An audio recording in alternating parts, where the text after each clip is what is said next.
Cuento 11 del conde Lucanor. Aconteció a un deán de Santiago, con don Ilián, gran maestro que moraba en Toledo. Escrito por el infante don Juan Manuel, mencionado entre los autores memorables por Jorge Luis Borges. Otro día hablaba el conde Lucanor con Patronio, su consejero, y contábale sus asuntos de esta guisa. Patronio, un hombre vino a rogarme que le ayudase en un hecho en que había menester mi ayuda, y prometióme que haría por mí todas las cosas que fuesen mi pro y mi honra. Y yo comencéle a ayudar cuanto pude en aquel hecho. Y antes de que el negocio fuese acabado, creyendo él que ya el negocio suyo estaba resuelto, acaeció una cosa en que cumplía que él la hiciese por mí, y roguéle que la hiciese, y él púsome excusa.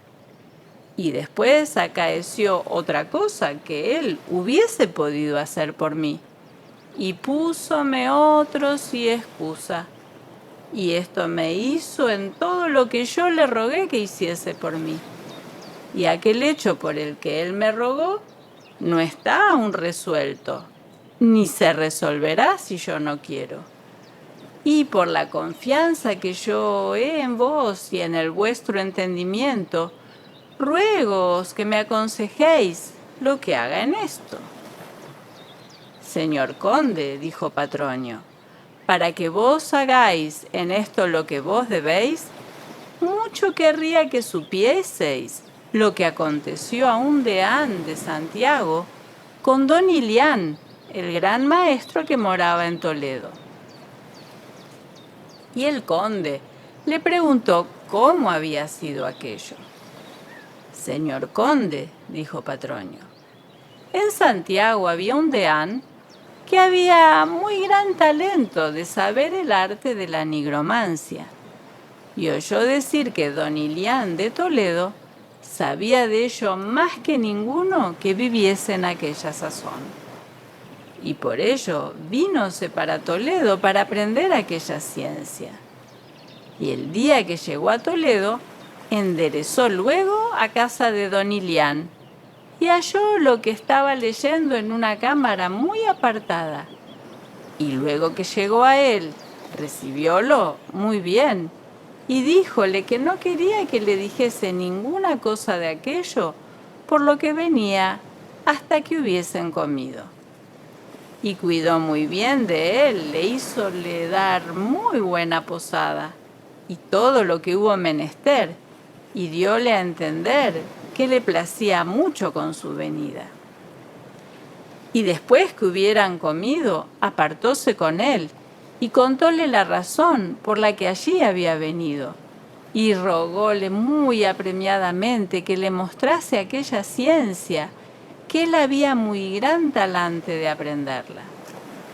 Y don Ilián díjole que él era deán y hombre de gran rango, y que podría llegar a gran estado, y los hombres que gran estado tienen, desde que todo lo suyo han resuelto a su voluntad, olvidan muy deprisa lo que otro ha hecho por ellos.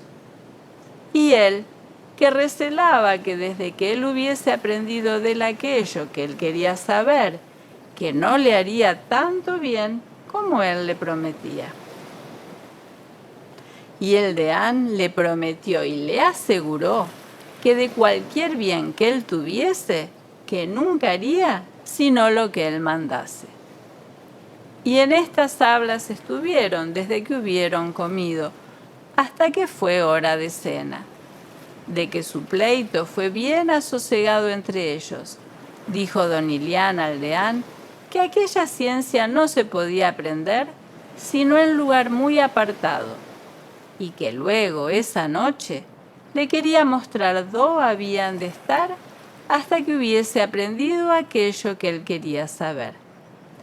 Y tomóle por la mano y llevóle a una cámara, y en apartándose de la otra gente, llamó a una manceba de su casa y díjole que tuviese perdices para que cenasen esa noche, mas que no las pusiese a asar hasta que él se lo mandase. Y desde que estuvo dicho, llamó al deán, y entraron ambos por una escalera de piedra muy bien labrada, y fueron descendiendo por ella muy gran rato, de guisa que parecía que estaban tan bajos que pasaba el río Tajo sobre ellos. Y desde que estuvieron al final de la escalera, hallaron una posada muy buena y una cámara muy adornada que allí había, donde estaban los libros y el estudio en que había de leer. Y desde que se sentaron, estaban parando mientes en cuáles libros habían de comenzar. Y estando ellos en esto, entraron 2 hombres por la puerta, y diéronle una carta que le enviaba el arzobispo, su tío, en que le hacía saber que estaba muy doliente, y que le enviaba a rogar que, si le quería ver vivo, que se fuese luego para él. Al deán le pesó mucho de estas nuevas, lo uno por la dolencia de su tío, y lo otro porque receló que había de dejar su estudio que había comenzado.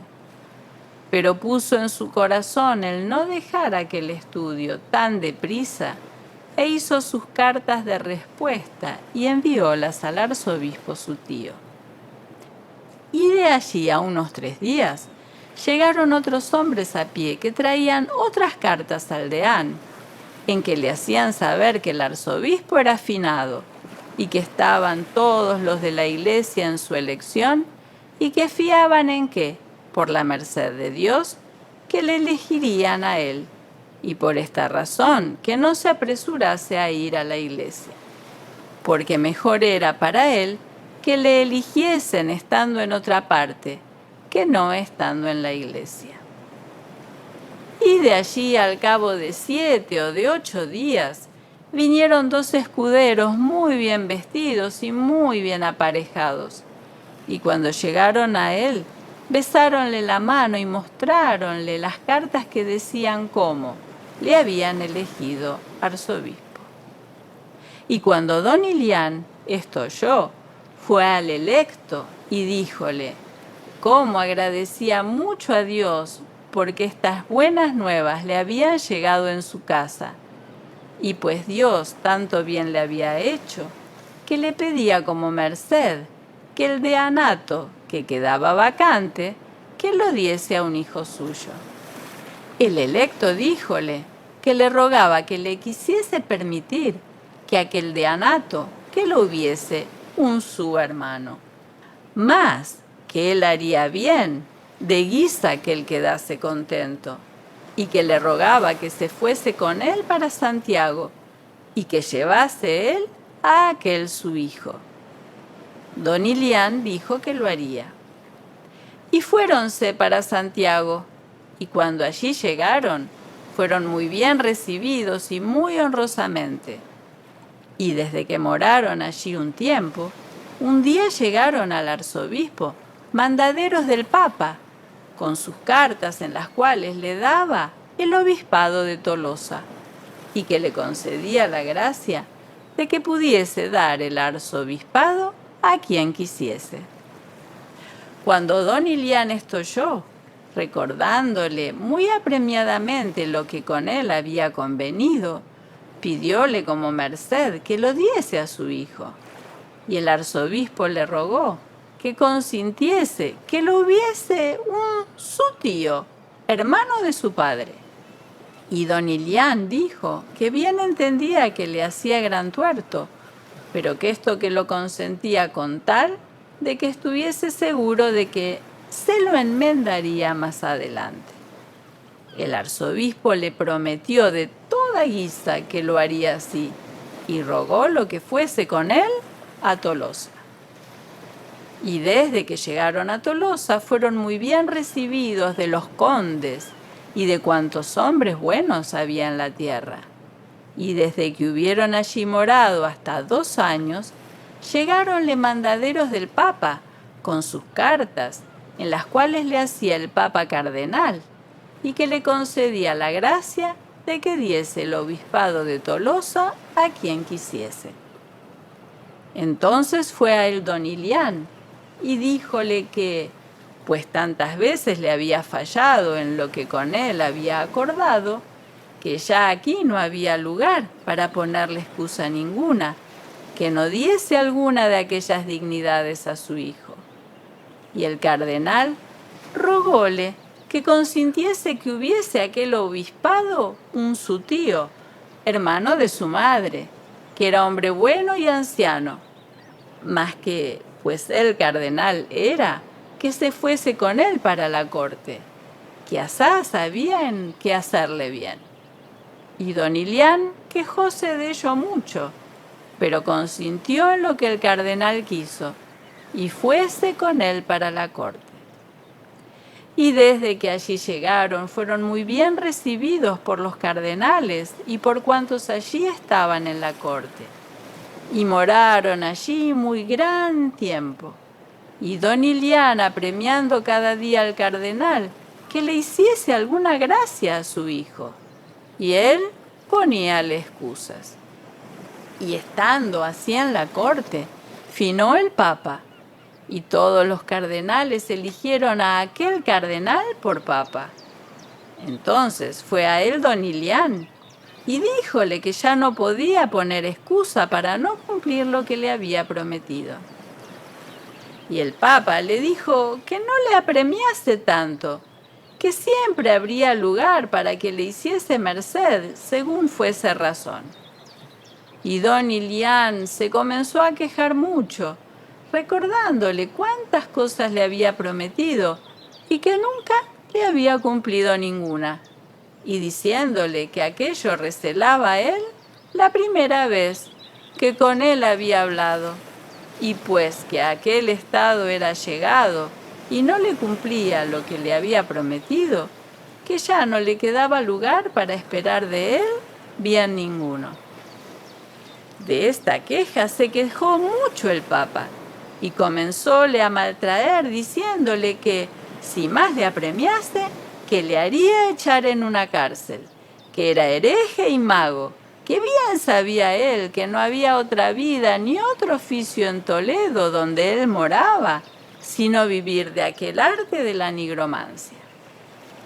Y, desde que don Ilián vio cuán mal galardonado el papa lo que por él había hecho, despidióse de él, y ni siquiera le quiso dar el papa para que comiese por el camino.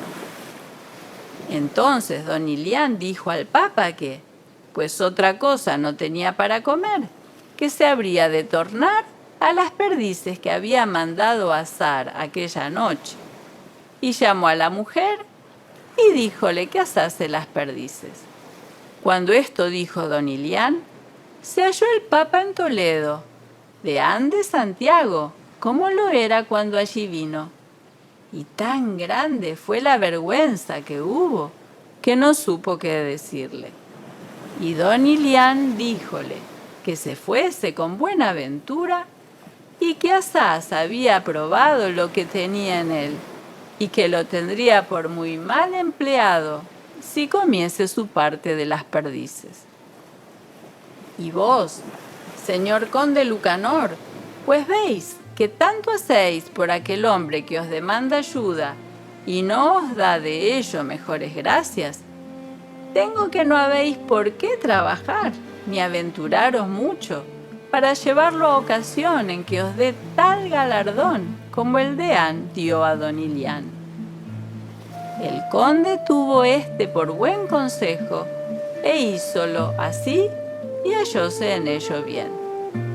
Y porque entendió don Juan que este ejemplo era muy bueno, hízolo escribir en este libro e hizo de ello estos versos que dicen así: a quien mucho ayudes y no te lo reconozca, menos ayuda habrás de él desde que a gran honra suba.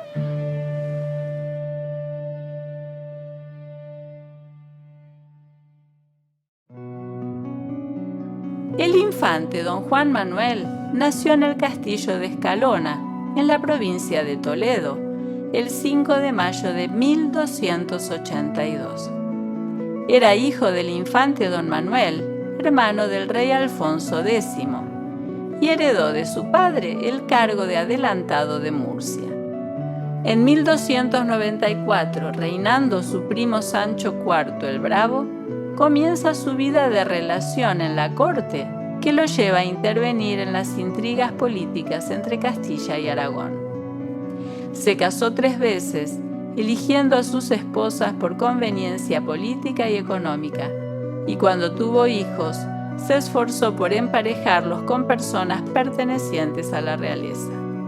Siguen sus andanzas políticas y en 1327 capitanea un levantamiento contra el propio rey, aunque no tarda en llegar la paz entre ambos caballeros. Enviuda de nuevo y se casa de nuevo, esta vez con doña Blanca Núñez.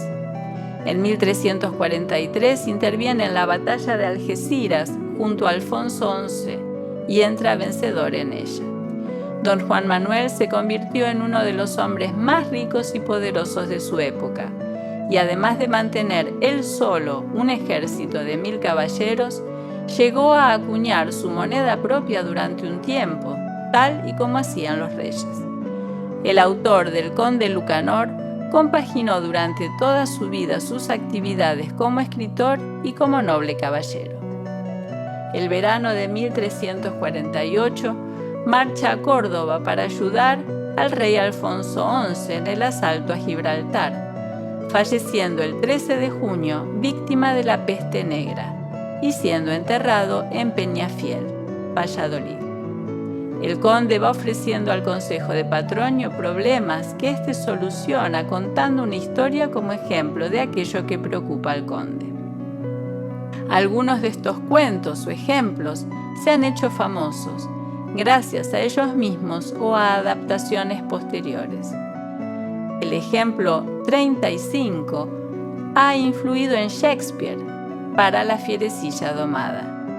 Junto con Chaucer y Boccaccio, Don Juan Manuel es uno de los grandes cuentistas del siglo XIV.